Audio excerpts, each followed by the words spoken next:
The medi Spinomed back brace. Fitting instructions for technicians. Hello. Hi, my name is Dirk Vogel. I'm product manager at medi for the field of orthopedics. In this video, we will show you helpful tips on the proper use of Spinomed back braces. First, we'll briefly look at the anatomy of the back and show how the Spinomed works on patients with osteoporosis.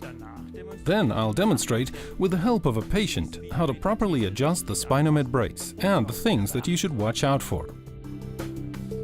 Biofeedback with Spinomed back braces.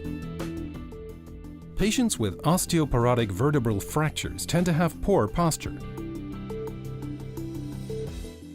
The innovative Spinomed belt system reminds users to take on an upright posture. This process is called biofeedback. Spinomed activates the back muscles and reduces the kyphosis angle. An evidence-based study demonstrates the efficacy of Spinomed, showing a buildup of the trunk muscles, reduction of pain, and decreased body tension. Measuring. To select the specific size of the Spinomed spinal brace, first determine the length of the back splint.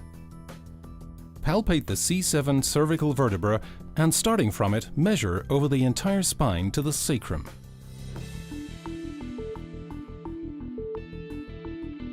Make sure that the tape measure follows the spinal curvature over the entire path of the spine. Now that the distance from C7 to the sacrum has been determined, you can decide on the right size of back splint from the product table. Preparation for adjustment. Now comes the adjustment of the back rod. The patient should stand as upright as possible and should be able to make use of supports, for example of a table. Simplify your work by marking the sacrum. This mark is your reference point for the entire adjustment of the back rod. It represents the lower edge of the brace. Setting the back rod. Now the brace will be set starting in the lumbar area. The brace is set from bottom to top, following the curvature of the back. As you can see, setting can be carried out without any tools. It's important that you always apply the splint to the marking point to check that everything is aligned.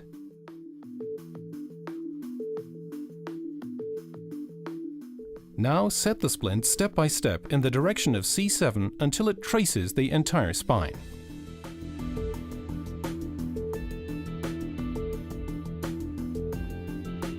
To allow the patient to stand up straight with the brace, a small gap with a width of about 3 fingers should be kept free between the splint and the body at the upper edge of the brace.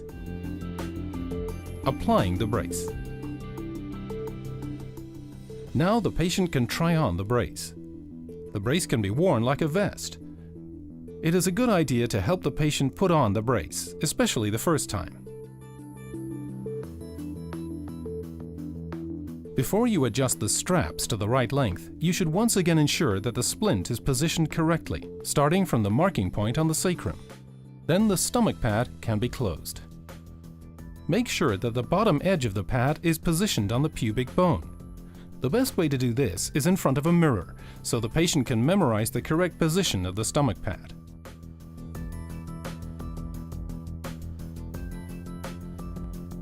Now check again whether the front pad is positioned correctly. Ask the patient to help by holding the pad themselves with their hand at the level of the pubic bone. Now pull the lower waist straps on both sides tight, one after the other, so that they fit to the body. This can initially be done provisionally. The straps should not be trimmed at this time.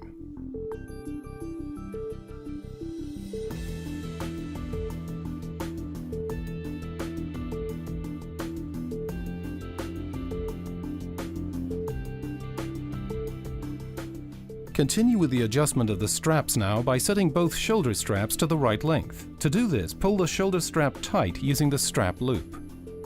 Over the entire course of this step, always ensure that the brace does not slip and that both the front pad and the back rod are positioned correctly. The patient can also help again by holding the stomach pad at the level of the pubic bone.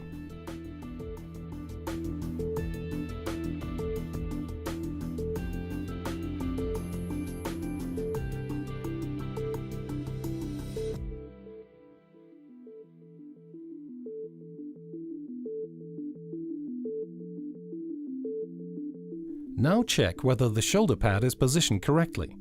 To ensure that the brace will be comfortable for the patient, the V-shaped cutout of the light gray strap cuff should be located at the base of the armpit.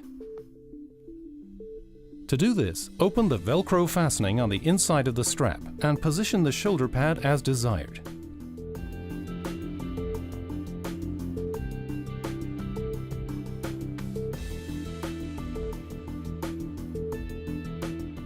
Do this on both sides.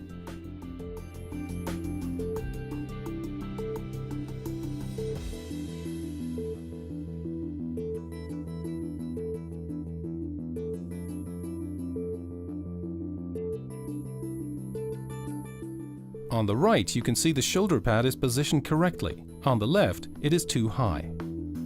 Trimming the waist straps. Ideally, the waist straps should end on the side of the body. To shorten the straps, you can first remove the Y Velcro fastening, as shown here. Then fold the waist strap to the correct length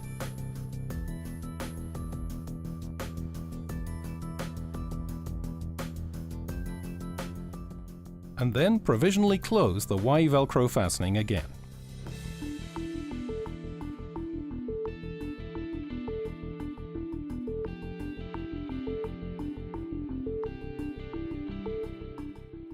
Now you can trim the strap precisely by removing the Y Velcro fastening again,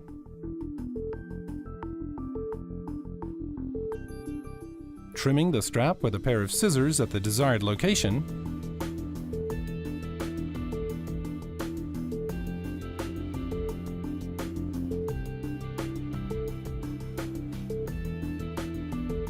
and attaching the Velcro fastening at the new end of the strap.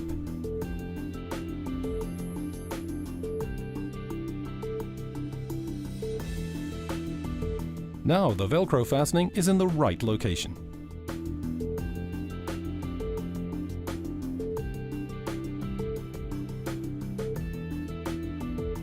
Trimming the shoulder straps. After the waist straps have been trimmed to the correct length on both sides, the brace can no longer slip upward. Now it's time to adjust the shoulder straps. As with the waist straps, you can remove the Y Velcro fastenings of the shoulder straps, trim the strap with a pair of scissors,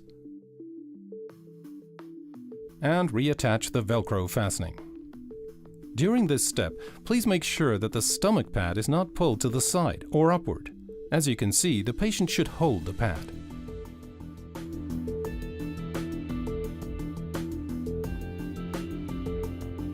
The Velcro fastening of the shoulder strap should now be between the strap loop and the stomach pad. It is important to ensure that the strap can run freely through the loop. Check again that the back rod is correctly positioned. Now you can set the elastic intermediate strap to the right height without any tools whatsoever. To do this, remove the Velcro fastening of the strap and position it at the level of the lower rib cage. When positioning the strap loop, you should make sure that this is located behind the armpit. Only then can the spinal brace have the necessary traction to straighten the patient.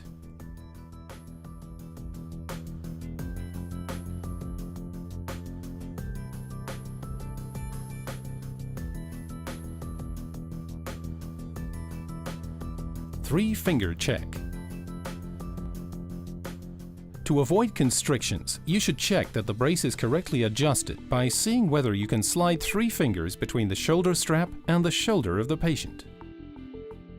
Secondly, use 3 fingers to check the distance between the neck and the upper edge of the brace.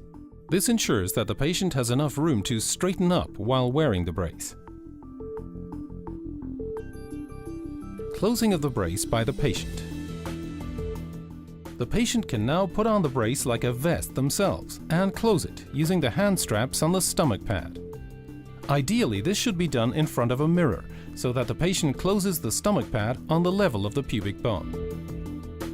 As you can see, the Spinomed brace is now optimally adjusted to the patient.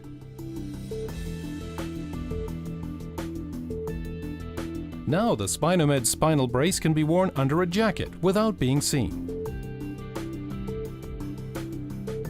A new patient has been treated with the Spinomed brace, improving their quality of life.